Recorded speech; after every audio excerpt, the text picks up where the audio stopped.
Upang masigurong tuloy-tuloy ang supply ng kuryente sa Cordillera sa araw na eleksyon, nakatakdang makipagpulong ang COMELEC Cordillera sa Aboitiz Power Renewables Incorporated o APRI. Ayon kay Attorney Jose Nick Mendros, nakaatas sa COMELEC Resolution 9598 na dapat siguruhin ng mga ahensya ng pamahalaan at iba pang sektor ang supply ng kuryente sa panahon ng halalan upang masigurong hindi magkakagulo at walang magaganap na dayaan. Una nang nagkaroon ng problema sa supply ng kuryente sa Abra dahil hindi ng Abra Electric Cooperative ang APRI.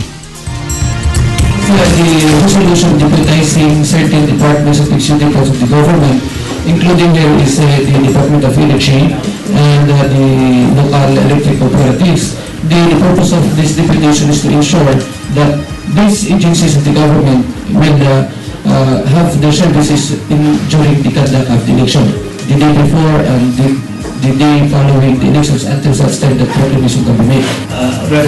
By the persons whom the candidates and the political parties engage for purposes of campaign materials, like course tarpaulins and everything, broadcast and print media for that materials.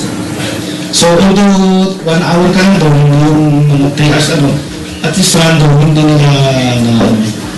So, kasi kung araw-araw naman tayo, 24 hours sila lagi, iiwan naman ng tao natin sa estasyon, we cannot do that. So, we'll sort to spot checkpoints.